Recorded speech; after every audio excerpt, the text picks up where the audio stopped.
Hello, everybody, and welcome to From This Point Forward, a Buffalo Sabres podcast. The Sabres keep on rolling. We have so much fun, so many fun things to talk about today. Got some fun trivia for the boys about the last time we made the playoffs, and we're going to talk current team. So much stuff to get into. Let's go. Maybe. Hold on. Everybody just chill.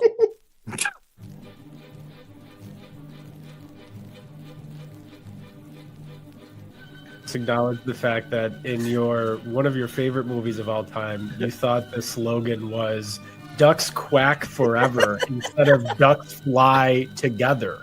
No, so it's you also bad. think they live in wells. It's the whole theme of the movie, Lou.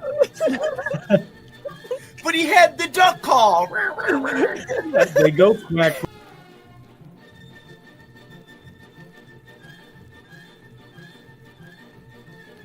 It would be Malcolm Subban, mostly because that one season where instead of letting him play for the Sabres for the last game of the year, they had him sing the national anthem. And it was a real, like, you're under contract. The season is over. We know you've only gotten to be up here a couple of times. How about you come back up here? Oh, great. I'll put my pads in the car. No. You won't need them. Just make sure you warm up the pipes when you're driving down the 90.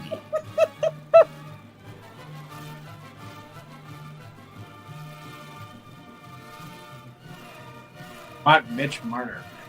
You heard it, Mitch. If you want to sign here, you can drill Ryan's mom.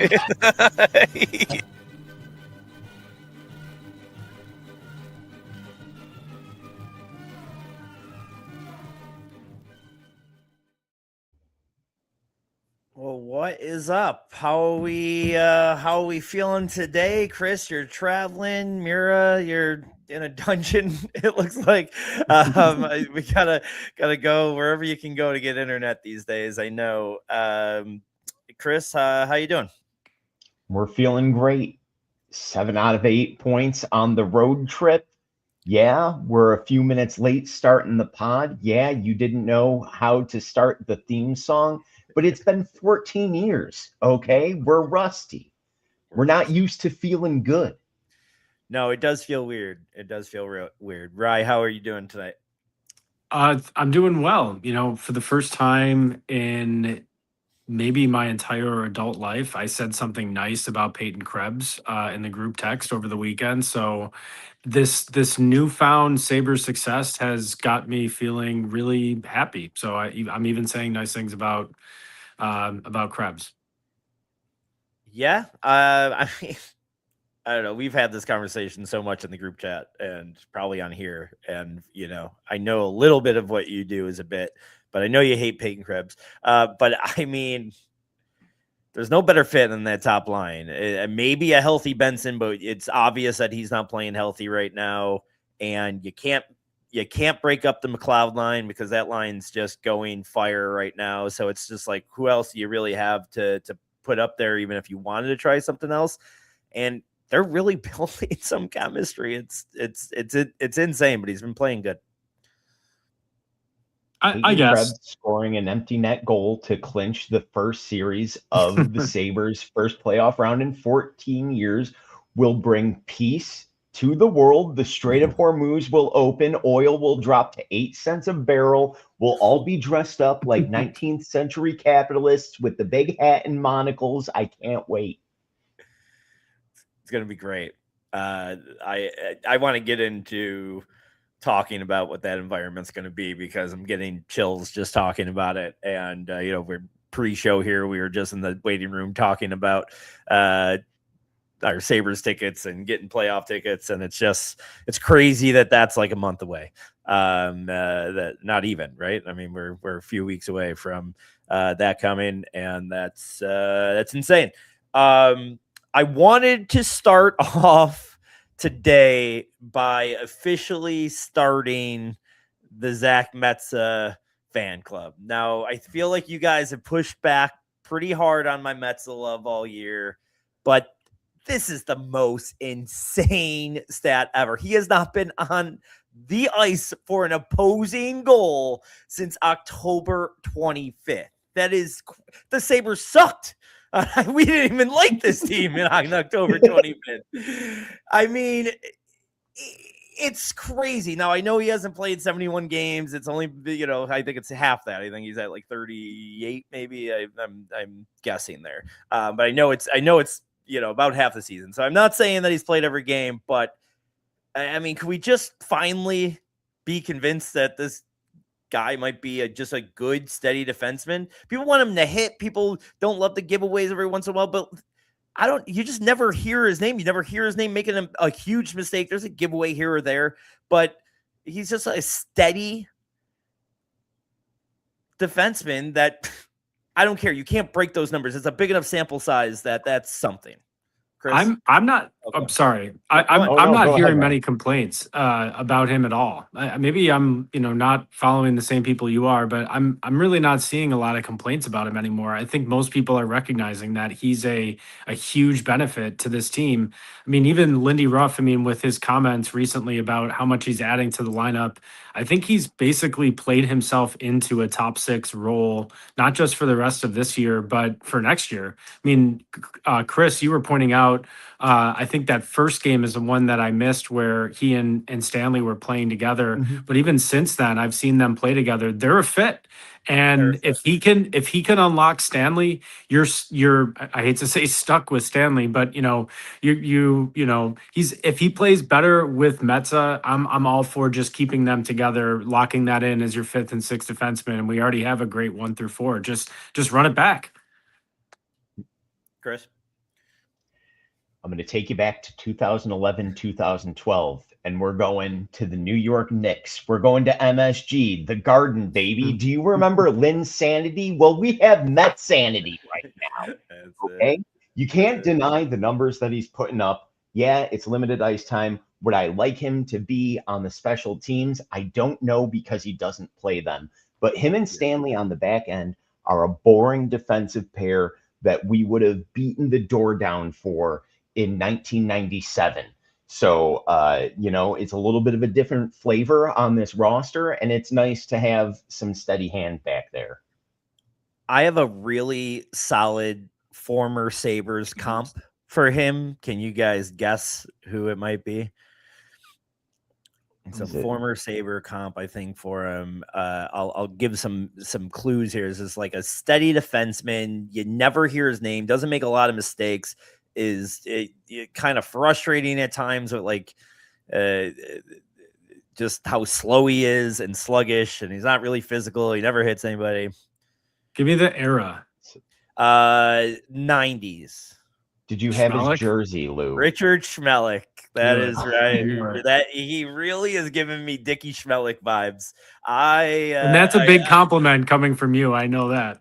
Yeah, because I wasn't the biggest Schmelik fan, but I got converted later in life because you realize what a good defenseman really is, and Schmelik was a solid defenseman for a 15-year career, and I just didn't appreciate him because he wasn't Bobby Orr. So no, you didn't appreciate him because you had the guys behind you in the row yelling about how much they hated Dickie Schmelik. Rum and Coke. Rum and Coke were very influential right. in my they were both very influential in my childhood. Speaking of, someone that doesn't fit in the defensive core, thoughts on this Michael Kessler-Lane unfollows the team but immediately follows them back drama? Have you guys followed that? I saw that he refollowed them, which was, nice. An agent phone call. For sure. Also known as an agent phone call. Oh, that is a real you're not doing yourself any favors right now, pal. I'll look at it as I'm old, so I can't relate to following and unfollowing out of spite. But at least there's a little fire in his belly. Regroup. He's been playing hurt all year anyways. Competition next year. I don't care about him. If he's in the lineup, we're in trouble in the playoffs. Get me to the playoffs already.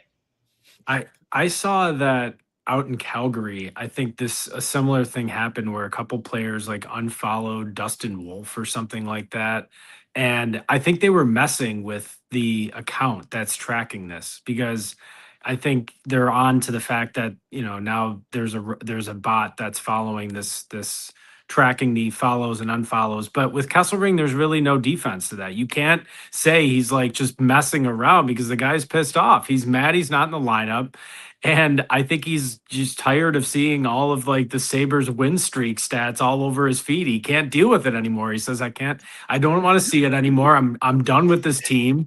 Just tunes it out. He shuts everything off. He can't look at his team doing well anymore. I don't know. I do think it's kind of unfortunate that he got off to a rough start, and I wouldn't say he never got a fair shot, but when you're injured and you are not that good, maybe it's going to be tough to make a really good impression. So yeah, I think it's unfortunate the way it's run out for him, but because Doan's been so good, I guess who cares?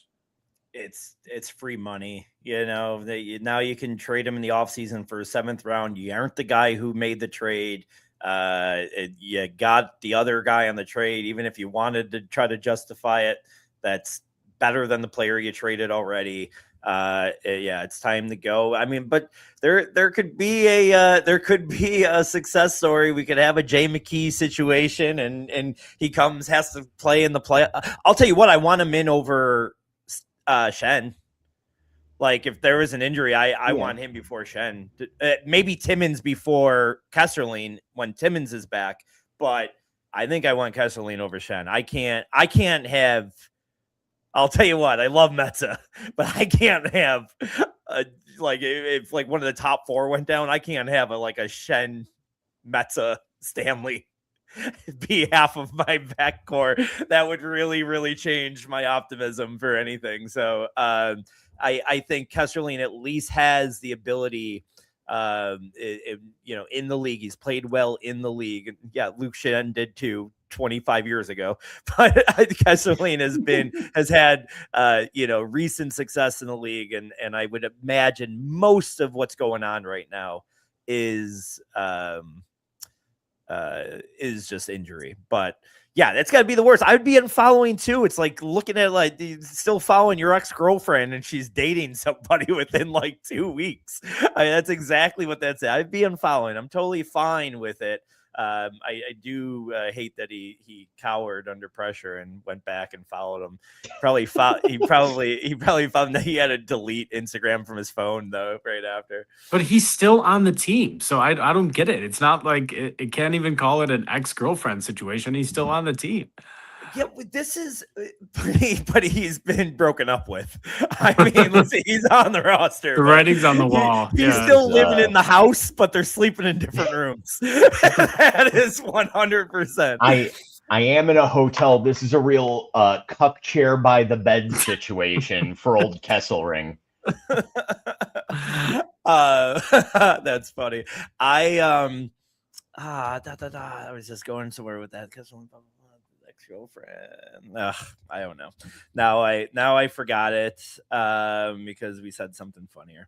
But yeah, that it's gonna be interesting to see if they do have a need for a 7th guy who goes in next. I kind of hope it's Kesselring. Oh, I know what I remember or was thinking.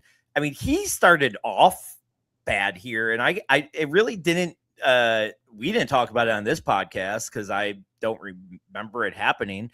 And I was kind of surprised that it was just brought up recently. But the first week he was here after the game in Utah, he mentioned how great of fans they were and they were just so loyal, and being in a real hockey market, you see how critical everybody is. And we're like, dude, you've been here fucking 2 weeks.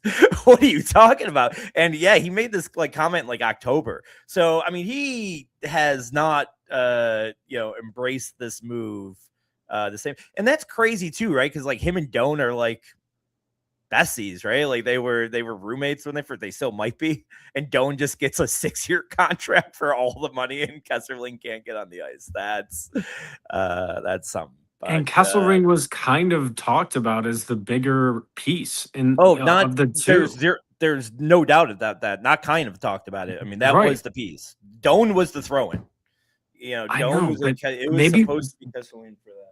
I think we were just not tuned in to maybe what the league thought of him, though, because when that embedded thing came out, the conversation that Adams had, it sounded like, obviously he was right on to Doan the whole time. It sounded like that was a bigger part of the package than we realized. But man, that still, just in hindsight, what a great move that was. Doan is so impactful every night. Mm-hmm. I'm glad you mentioned NHL General Manager of the Year, Kevin Adams. Seriously. It's going to be just like when that Toronto Raptors coach got the coach of the year after getting fired. I would love nothing more than him to win, like more than Ruff winning the coach of the year. I want Kevin Adams to win executive of the year. Kevin Adams and Eric Stahl on the stage at the NHL Awards. It's been Eric too long. Still there. Oh my god! Too long since we've had an Eric Stahl reference, and that Kevin thanks everybody, and Eric just says, "Friendship wins," and walks off. Oh, it's so good.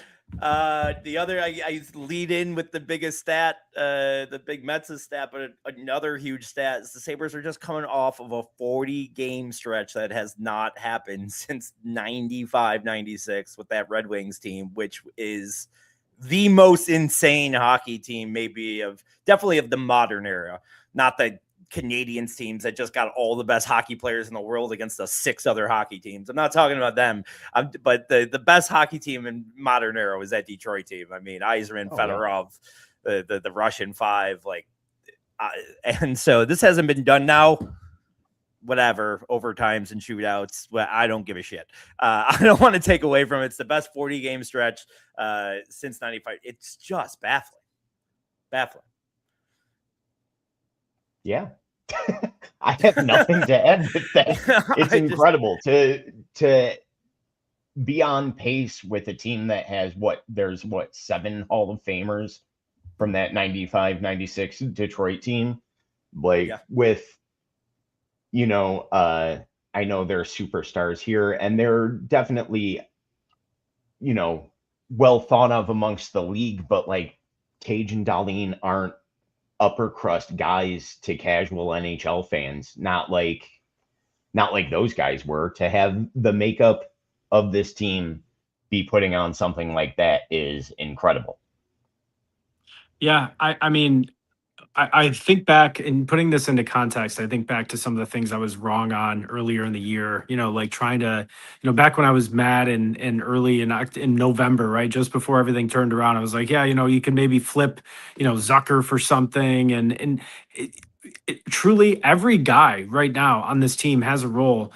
And to your point about Peyton Krebs, let's give some credit to Lindy Ruff here. I feel like this is one of the first years I feel like I've seen some coaching really make a difference. And of course, it's easy to say when they're winning games and, coaching must be working, but just the way that they're playing, the system, the way that they're shutting teams down. I mean, there have been, but with the exception of the Ducks game, but I mean, obviously they're getting good goaltending, but I feel like all around it's just been a revelation. And it's also nice to get back to the days where you're thinking about, what it takes to build a complete team, right? You have guys on the 3rd and 4th line that really are making the difference, that are bringing the energy. I mean, we've talked about Beck Mallenstein. We love Beck Mallenstein. He's an animal out there. Benson is so critical to the team. There are so many guys that are just absolutely crucial pieces, and it's just fun to see everything clicking on all cylinders right now. Absolutely. Let's go through I'm just going to kind of see if anything jogs your memory. I'm just going to we'll run through the past 2 weeks since we last recorded. And that would have been the first game after the podcast. Our last podcast was Sharks at home, where I brought my daughter. That was a fun, exciting game. Fights, goals, 6-3. Next game was our first. They haven't played too many duds this year. I mean, I honestly, even the beginning of the year, I said one reason why I thought that they can claw their way back into a playoff spot at least was that they weren't just having straight duds. They had one there on that Thursday against the Capitals and that 2-1 loss, and almost even got out with a point there. Then the Maple Leafs at home, 3-2 in overtime in a shootout. Then they go on the road, and man, what a road trip as far as just pure goaltending excellence, really solid defense. They beat the Golden Knights 2-0, Sharks 5-0, Kings 4-1, and then yesterday's game, tons of fun. Not their best game, not their best effort. They definitely looked like they were gassed on the last game of a West Coast thing, but that third period, they were like, let's put everything into this that we got left, and it was one of the better periods of the season. Thoughts just overall on the last couple weeks, Ryan?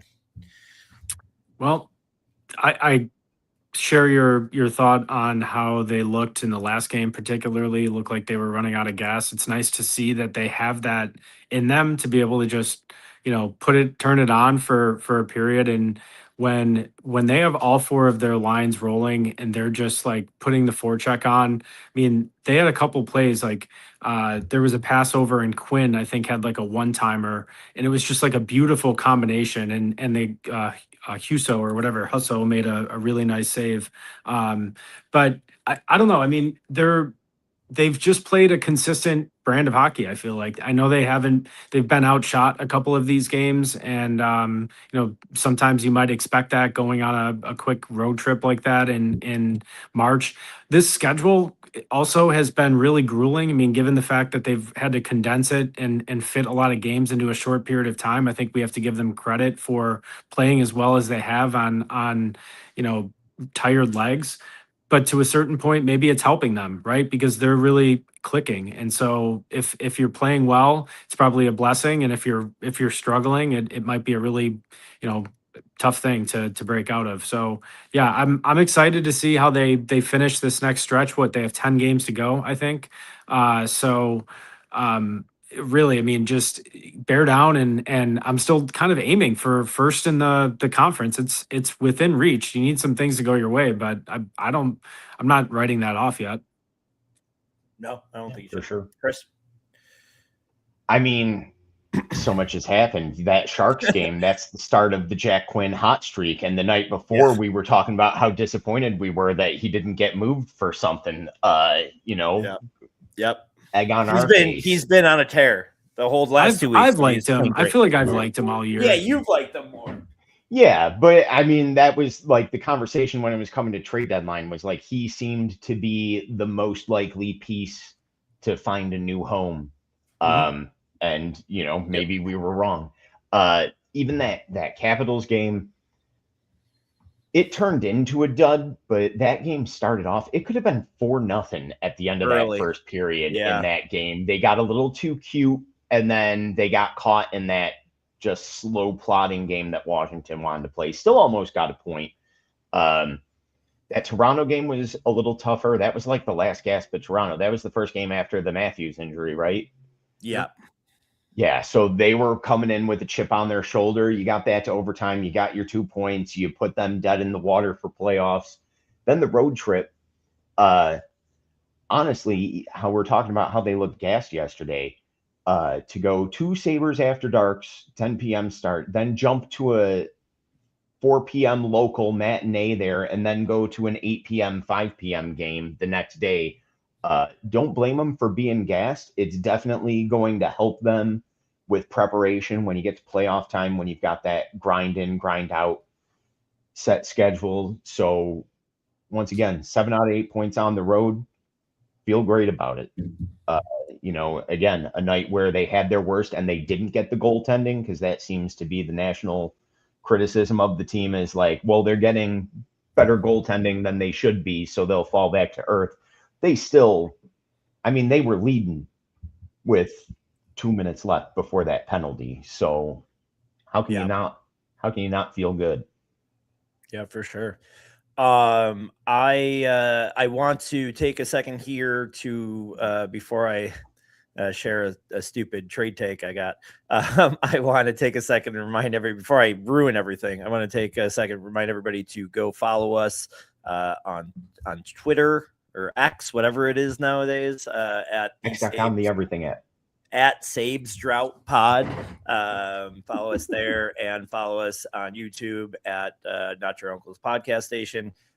Because we might be sharing some news here over the next few days about some possible live locations. So we can't quite discuss that yet, but we might be doing our next show from somewhere. So tune into those things and get the latest news. Come check us out, come meet us, and have fun.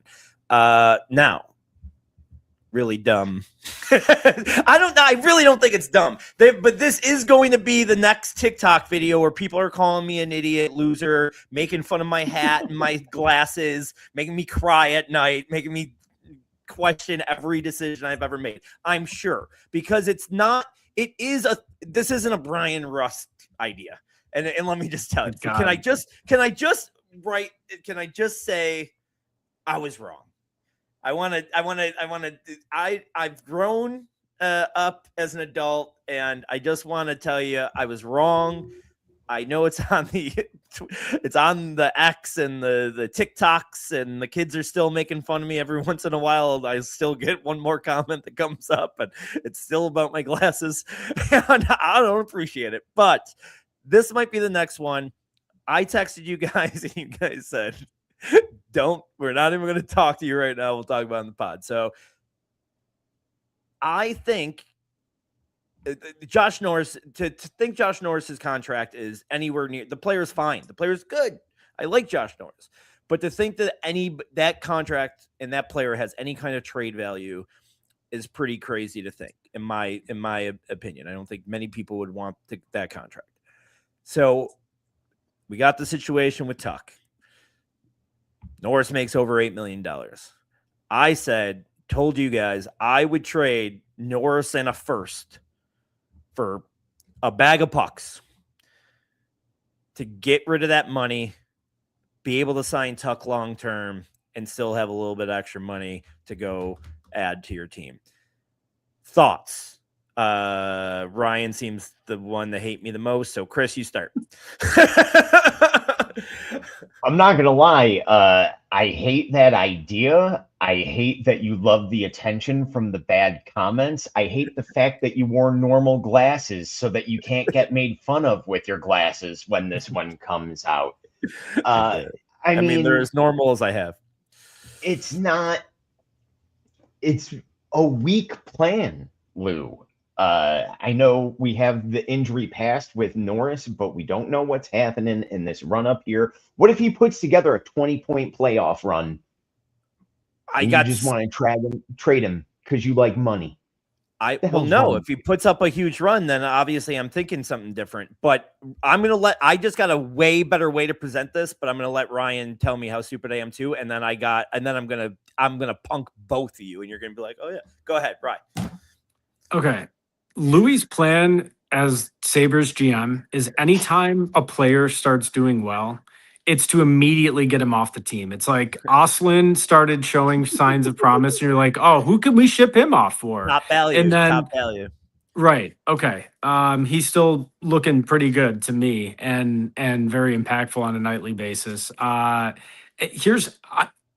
understand the point about the injury history and the fact that you might want to try and cash out. The part where you lose me is you're like, all right, I'll give you a first and Norris for a bag of pucks just for cap relief. Like, we're not in a position. We just saw the fact that the cap is going to go up to what, 133 or something like that. It's projected or something in 2028. So I'm not worried about the numbers in that sort of thing. For me, you have to, you know what you have in Norris. When he's out there and when he's healthy, I think he's a legitimate, difference maker. He's a playmaker out there. He's really good. He's making, that power play that's now like halfway, decent, in the middle of the league. I think he's kind of a part of that. So his puck movement's really good. And I understand wanting to potentially flip him now for top value. I get that premise, but where you lose me is you're just dumping him. I don't want him to be a cap dump just for Tuck. I don't like that idea. So let me preface it this way, and I think you guys would be crazy if you didn't agree with me here. There's not a GM in this league. Money has to be the same, and it's not. I know it's probably a $2 to $3 million difference between what Tuck gets, but there's not a GM in this league that wouldn't trade Josh Norris and a first to get Alex Tuck. There's but that's not your question here. That's but not it what your is. question It is. is. No, It's it isn't. basically the same thing because you'll lose Tuck if you keep Norris. Okay, but You you're saying 100% lose Tuck. They have zero chance of keeping Tuck if Norris is on this team. I promise you. I will. What does Jeremy say? You'll eat a flip. I'll do whatever you want. I'll eat the worst shit ever if Norris is on this team with Tuck next year. It's not happening. It's too much money. Okay, but I'm saying that's not how you handle assets. That's just wasting assets. You're just disposing of an asset to. I think you're cutting, what is that saying? You're cutting off your nose to spite your face. Like I don't want to handle it that way. And I understand if you're saying apples to apples, who would you rather pay $8 million to? And that's also assuming that Tuck takes $8 million. He's not going to. He's going to still get $9. He's not. But You again, just put the money same towards thing. it. I get it. Yeah, Okay. yeah. That's it. It's the same thing. I mean, you're losing you're losing either Alex Tuck or you're losing a first round of Josh Norris. Which one would you rather lose? Don't look at it about what you're gaining. I would rather lose a first round of Josh Norris than I would lose Alex Tuck. And those are the options. I don't see another way. Chris, did I change your mind at all? I'd rather lose Alex Tuck. Really? There's no scraps in my scrapbook.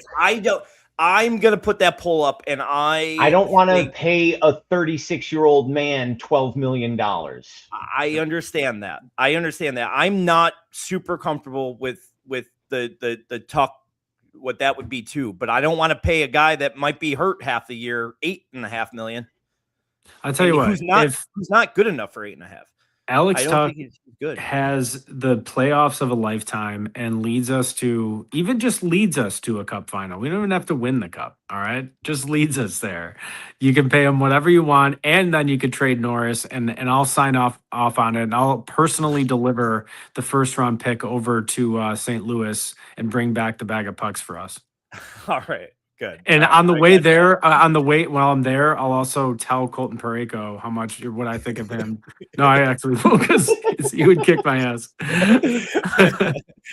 I saw there was that. I don't know why I'm me, my ADHD. I'm going to go off track here, but you saying that reminded me of there was like a thread. I don't know if you guys saw it on X this week of like what are the best sports tweets of all time or whatever, and someone posted this one, which it reminds me, it's like that UFC guy where someone was like, this dude fighting on the UFC card should be banned, he's so horrible, and the guy was like, you just saying that on Twitter? They're like, would you say that to my face? He goes, absolutely not, you kick my ass. And it was just like the best response ever. It was like, absolutely.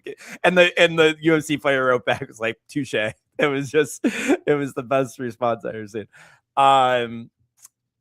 Yeah, all right. As long as I get you on board with a strong Tuck playoff run. Listen, if it was Josh Norris wasn't on this team, I'd still be leery of giving Tuck $11-12 million for the time he wants. I would be. I'm just saying if I had to choose between the two, it's by far Alex Tuck. But the UFA right now, and just the pool right now looks great. So you might be able to replace that somewhere. What, Chris? You look like you wanted to jump in. Okay. No. One thing we haven't talked about, I don't know at all, and maybe because we didn't want me to mush it or anything. I feel like we're there. We're at 100% in all models. Even though we haven't officially clinched. Is there a first round opponent that you'd want, I think there's two questions here. One, and they might be the same, but one you'd want to see because you think they're the worst team, the best matchup for us, and then two, like, what's the most fun matchup? Chris, start with you. Okay, so I hate talking about this.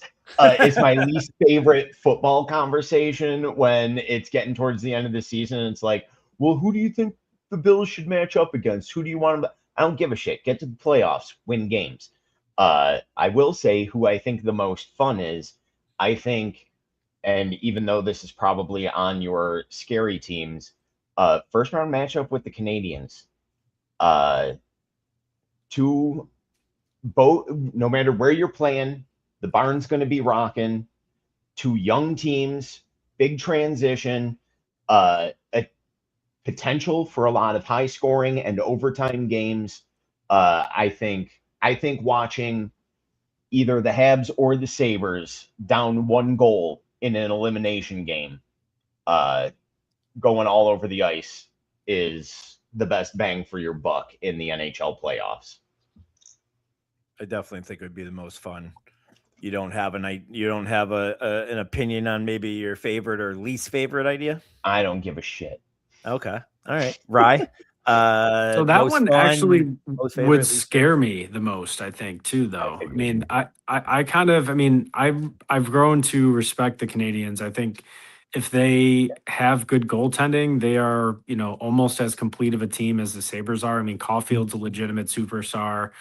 They have some good young pieces there. Their defense core similarly has a lot of really nice pieces. So I kind of don't want to play them. I wouldn't mind waiting around or so to play them, just also because of the fan factor of like how many fucking Canadian fans there would be in the building, which also does make it fun. But and you're right, Chris. Like truly, I'm most excited about just seeing the capital letters Stanley Cup playoffs painted on the ice. I'm excited to see that again and just be in the building for it. Similar to when the Bills broke the drought, and you're just like kind of happy to be there. That's how I'm going to feel, at least for that first game or for the first or pregame leading up to it. I'd like to play the Penguins if they somehow sneak in. I think we could smoke the Penguins. I think they're kind of a joke.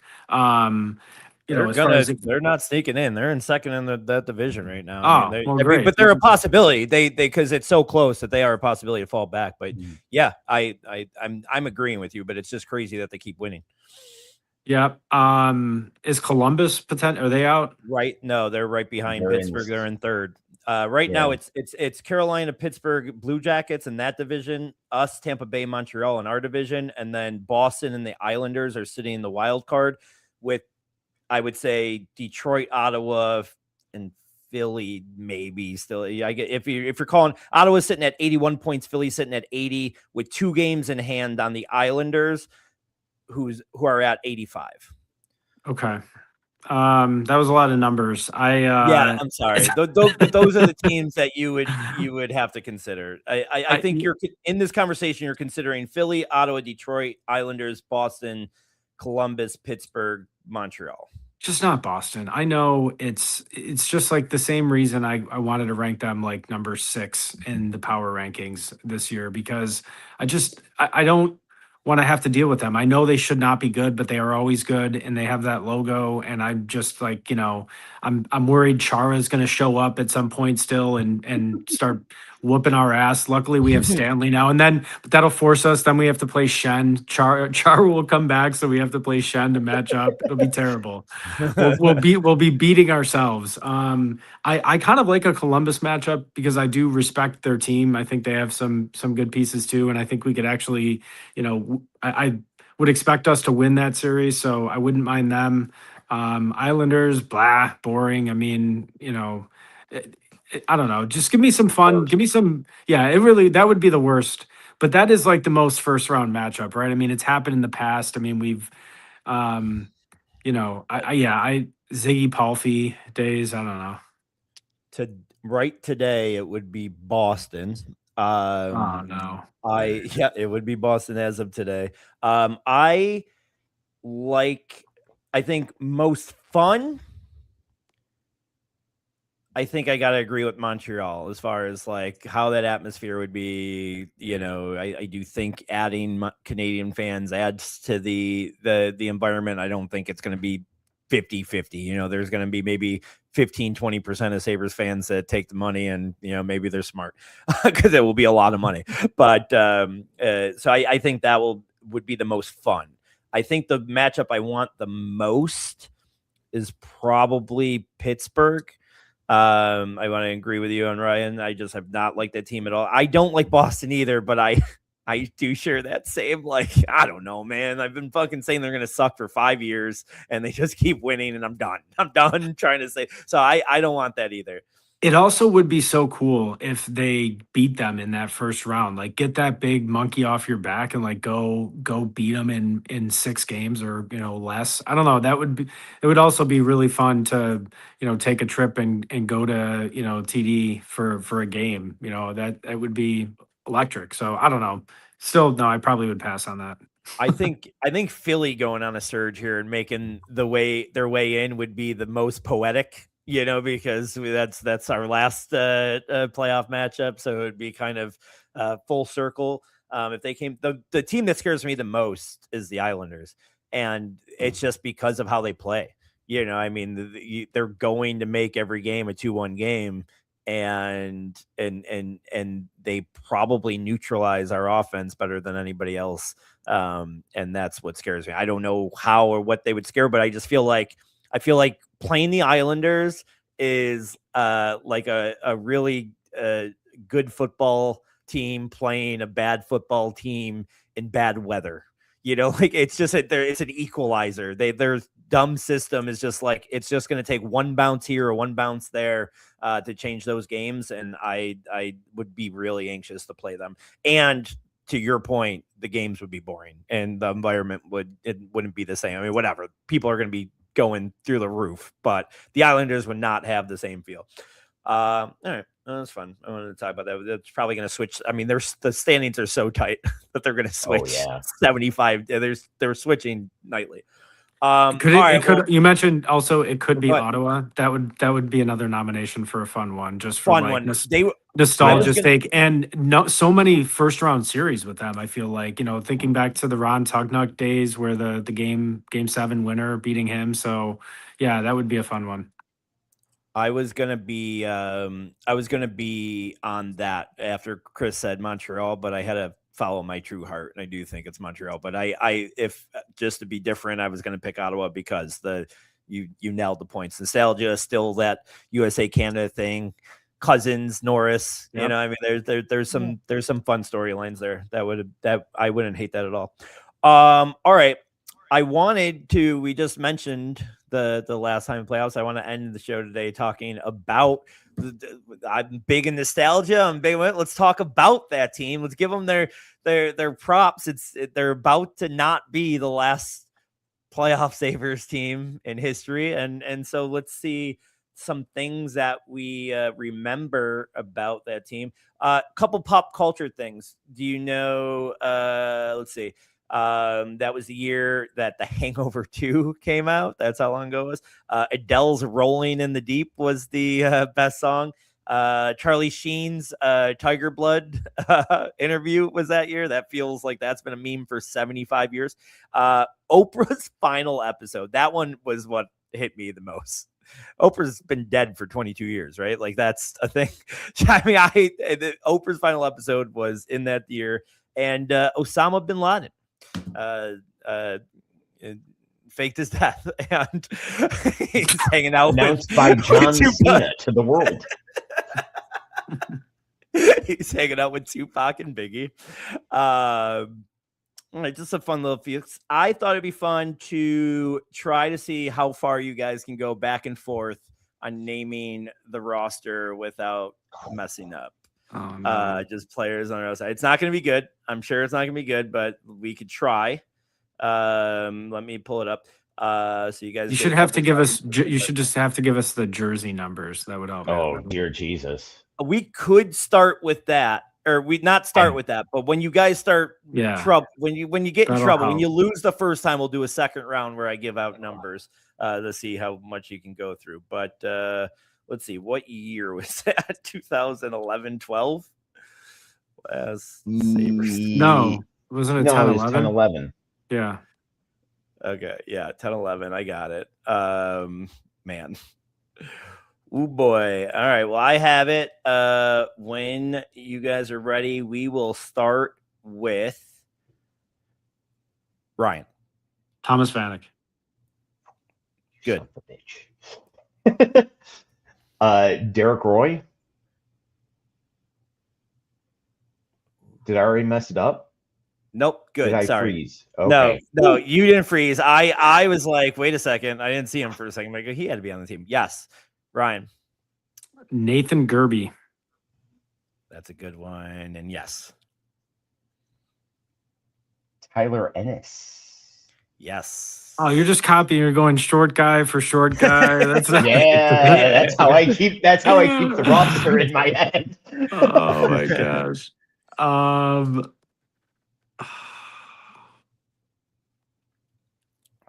won't force you too much here. Like I'll give you a little bit of time. No. there's some Drew names. Stafford. Drew Stafford's a good one. Let's go Ryan Miller. Ryan Miller was on that team.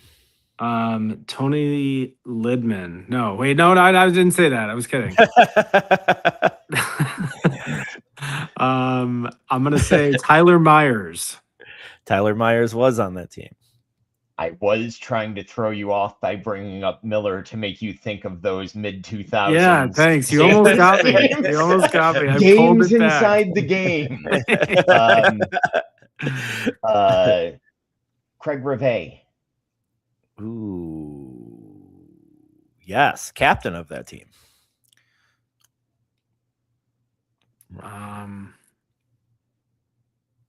Now I just want to get another defenseman for the principle of it and stay on defenseman. But I think I got to shift back up top, and I'm gonna go with.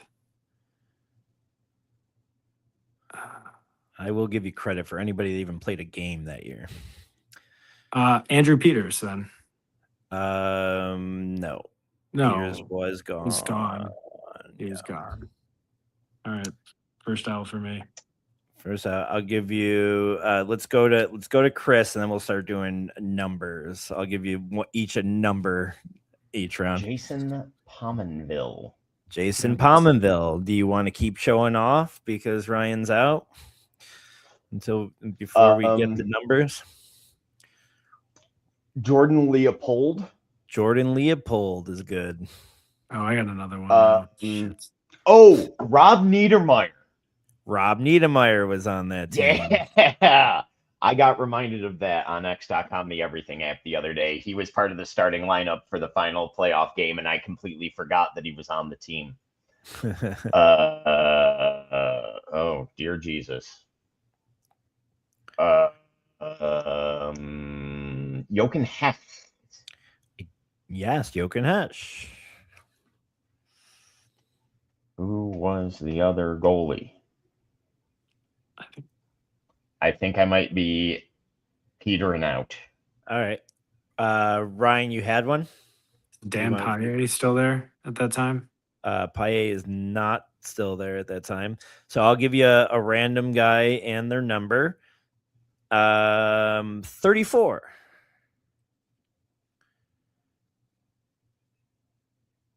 Sakara. No, 40. No, but that was, is it?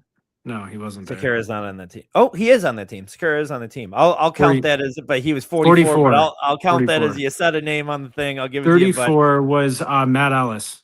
No, but also on the team. So you keep on guessing wrong. But all I had to do was put one number in your head, and your brain started working.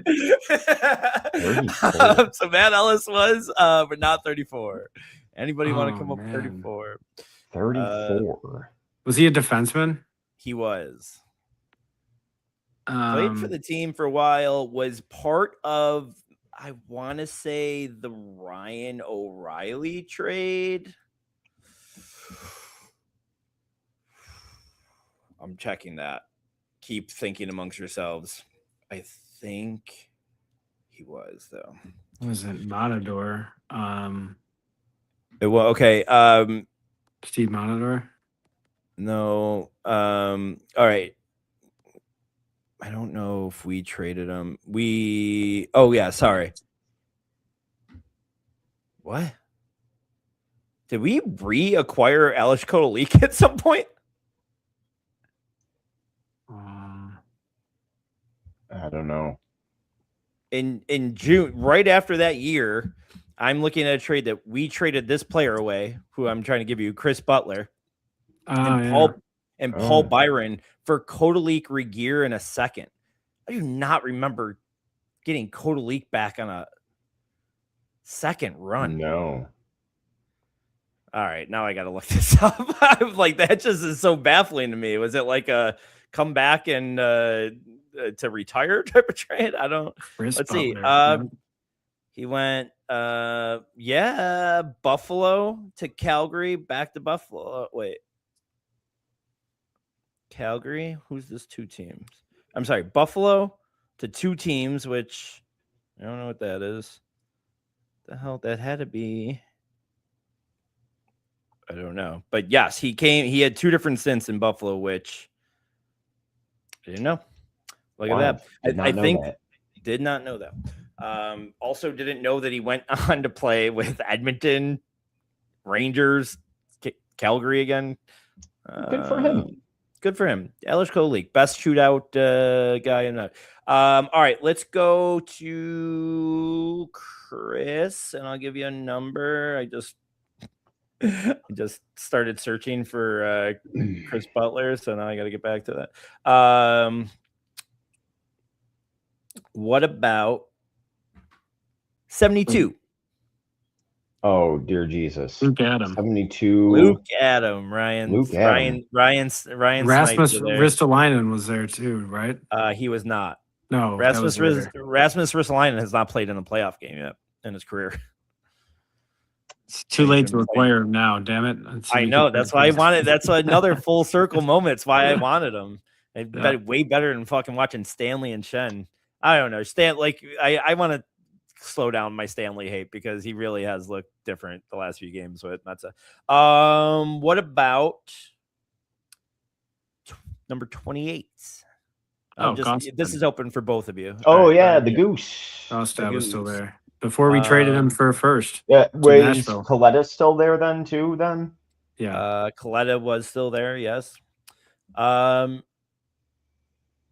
I'll give you a hint. Before the jersey number, I think the last Sabre to score a playoff goal. Brad Boyes. Brad Boyes. I feel like I've given you that trivia before, but yes, Boyes. That's been highlighted on this podcast like 12 times. I think so. I think so. Number 24, I just mentioned him in the Chris Butler trade. Paul Byron. I'm gonna just give you that. We talked about. Oh, you guys did not name number 19. Tim Connolly. Connolly was on that team. 13 goals, 29 assists. Not a great. See, every team has a Josh Norris. Okay, every team has it. And that was in 68 games. 13 goals. I don't remember him having that bad of a season ever. But Matt Ellis, Tyler Ennis. The backup goalie, number 1. Enroth. Yes. Oh, Jonas. Gostad, Gerby. Here's a guy that played only a few games, I think. Let's see. 9 games. Number 17.